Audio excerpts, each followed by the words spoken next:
So we come to my last thought for the day for 2020. And what a year it has been, with all its challenges, frustrations and disappointments. And even as I write this, we're coping with the sudden cancellation of our planned Christmas with family. But still, we have to bear in mind that so many people this year have lost far more than a few celebrations, and our thoughts have to be with them. In the run-up to Christmas, we have heard a lot about timing. Sermons have referred to the timing of Christ's birth, so accurately predicted by the prophets. Galatians 4:4 says, "When the right time finally came, God sent his own Son." And that is what we have been celebrating this week. We have also been encouraged to realise that sometimes our unanswered prayers are simply the result of needing to wait for God's timing. The famous chapter in Ecclesiastes, chapter 3, tells us that there is a time for everything: birth and death, joy and sorrow, tearing and mending. It even mentions embracing, otherwise known as hugging, and not hugging. Who would ever have thought a time would come when we would all have to refrain from hugging, and so on. So you're probably wondering, how is Maureen going to relate this to the cello? Well, there are two ways. The first relates to the timing of my introduction to the cello at the age of 60. When I started learning, I made rapid progress and thought I might actually get quite good at this. But how much better I would have been had I started when I was young, when learning was so much easier. I felt I had somehow missed out. I began to regret missed opportunities, such as when, at the age of 11, I chose to learn to play the tenor horn, a brass instrument, simply because my brother was in the brass band. I could have chosen to learn the cello then, because in those days we all had the opportunity to learn whatever instrument we wanted to at school. But then I thought, well, actually I gave up playing the tenor horn after I left school. In the busyness of nursing, marriage, having children, etc. Would I have given up the cello in the same way? Or what about later, once the children were all at school? If I had started then, there would have been no money to spare for all the lessons and courses that have been necessary to keep me progressing over the last 10 years. No, God knew the best time for me, when I had the time to spare for the necessary practice and sufficient income for the training required. And that applies to so many things. I am sure many of you can look back and realise that the way things have turned out, although not the way we would have scheduled them, it's been for the best. Even this awful year, I have had to realise that it's been the cello that has kept me sane, filling many hours that have had to be spent at home. God's timing is best. And much as I felt I had missed out in my early years by not playing the cello, I'm making up for lost time now. Then there is the other meaning of timing when related to music. If I go da da da da da da da, you instantly know the advertising jingle I'm referring to, even though there are no notes to give it a melody.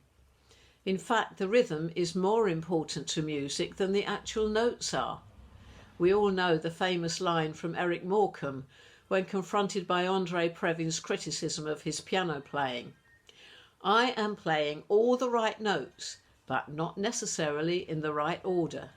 And he could have added, or in the right rhythm. Timing is very important in producing good music, and it gets even more important when you start playing with other people.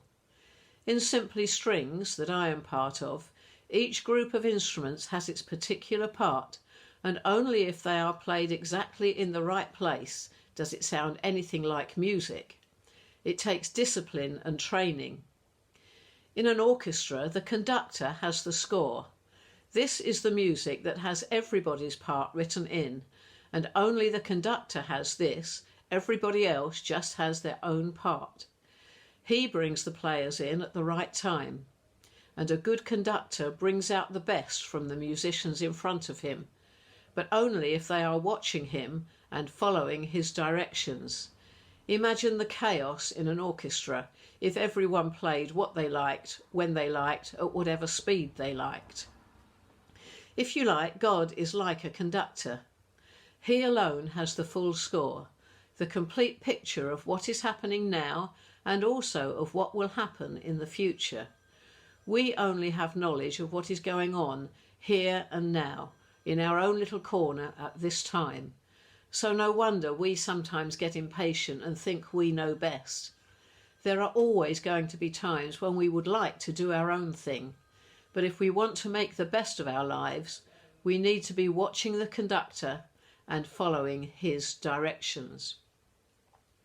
Now, before I close this final thought for the day for 2020, I have a couple of challenges for you which have nothing to do with what I've been saying or even with the cello, and you would think don't actually belong in a thought for the day. And they involve two words. You could call them the two words of the year. The first is unprecedented. And my challenge is to see how long you can last in 2021 without coming across this word. You will need to avoid all newspapers, all news bulletins, sermons, advertising hoardings. It's been everywhere this year. I once counted 14 instances in one news bulletin, and now I feel like screaming every time I hear it. The second word is a new one. Well, it's not actually a new word. It used to be a verb. I would say, I woke the children in time to get ready for school. This year, the word woke has become an adjective, which is used with increasing regularity. But can anyone tell me what it actually means? It's been used to mean modern, young, radical, rebellious, left-wing, anti-establishment, daring, anti-racism. They're all possible candidates for the meaning of the word. I'd like to know, and if you can tell me, please do. Answers on a postcard. And now, God bless you in this new year, whatever it holds. Keep watching the conductor and be aware that God's timing is always best. And another little thing, if you've noticed that my eye looks a bit strange, David hasn't been beating me up. It's simply that I have a weak blood vessel in my eyelid, and this is the second time that it's looked as if I've been in rounds with Mike Tyson. God bless you.